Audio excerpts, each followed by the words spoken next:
মালতীদি, Rohan school থেকে বাড়ি ফিরলে ওকে কিন্তু আগে চিকেন দিয়ে ভাত খাইয়ে দিও। আর হ্যাঁ, তে তো একদম খেতে চায় না, তাও জোর করে কিন্তু খাইয়ে দেবে। কি হলো, তুই আবার টিউশন থেকে এসে হাঁ করে এরকম ভাবে দাঁড়িয়ে আছিস কেন? জামা কাপড় ছেড়ে খেয়ে নে, ডাল আর আলু সেদ্ধ হয়েছে। কিন্তু তুমি যে এক্ষুনি কাজের মাসিকে বলছিলে মাংস হয়েছে। চিকেনটা তো তোমার জন্য হয়নি মা, ওটা আমরা 3 জন খাবো বলে হয়েছে। তুমি এমন একজন মানুষ যে না কখনো নিজের ভুলটা বোঝার চেষ্টা করে না। হুট করে বলা নেই কওয়া নেই, 4 বছর আগে ওই মেয়েটাকে আমাদের ঘরে এনে তোলার কি কোনো দরকার ছিল? ও কি বাইরের কেউ? তোমারই তো নিজের দাদার মেয়ে। বাবা মা মারা যাওয়ার পরে এই পৃথিবীতে আমরা ছাড়া ওর আর কি আছে বলো তো? ওর বাপ মা কি সোনার খনি রেখে দিয়ে গেছে? প্রত্যেক মাসে মাসে কত করে টাকা খরচা হয় জানো ওর পেছনে? কি এমন খরচা হয় শুনি?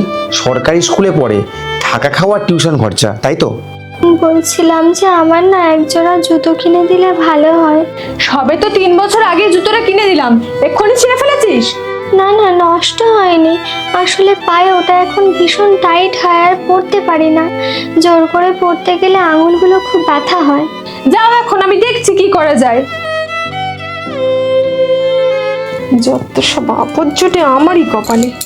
যাকে শোনো, আজ না পিয়ন এসেছিল, ওর নামে কিছু কাগজপত্র দিয়ে গেছে। আমি সবে মাত্র বের করে পড়তে যাচ্ছি আর ঠিক তখনই আমার একটা কল এলো, তাই আর দেখা হয়নি। ওই অবস্থাতেই ফাইলের মধ্যে ঢুকিয়ে রেখে দিয়েছি। তুমি একটু বের করে দেখো তো কি এসেছে। তোমার দাদা 10 বছর আগে গুড্ডির নামে 1 কোটি টাকা ফিক্সড করেছিল, সেটা আজ ডবল হয়ে প্রায় 2 কোটিতে দাঁড়িয়েছে। আমার না অনেক দিনের শখ ছিল যে আমাদের নিজেদের একটা 4 হুইলার হবে, আর তার সাথে সাথে কতদিনের পুরনো একটা স্বপ্ন ছিল বলো তো, যে ফরেন ট্যুর করব। এখন একটা কেন, অনেক জায়গায় ঘুরতে যেতে পারবো। আর তার সাথে সাথে কয়েকদিন আগেই না আমি একটা 7 নলি হার দেখে এসেছিলাম গো সোনা দোকানে, সেটা ভাবছি অর্ডার দিয়েই ফেলবো। খবরদার বলে দিলাম, এই টাকার উপরে তোমার কোনো অধিকার নেই। মেয়েটা একটা জিনিস চাইলে ওকে কত না কথা শুনতে হয়। আজ থেকে কারো কাছে হাত পাততে হবে না। একটা জিনিস খুব ভালো করেই বুঝে গেছি, আজকাল টাকা না থাকলে কেউ কারণ নয়। ভালো আমার সৎ লোক এসেছে গো, এই আমার বর না শত্রু মাঝে মাঝে সেটাই বুঝতে পারি না। গুড্ডি,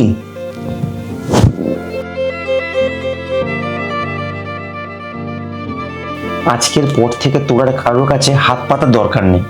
মানে? ভালো করে পড়ে দেখ, তোর বাবা মা তোর জন্য ভবিষ্যৎ তৈরি করে দিয়ে গেছে। তুই সায়েন্স নিয়ে পড়ি বলছিস না, পড়।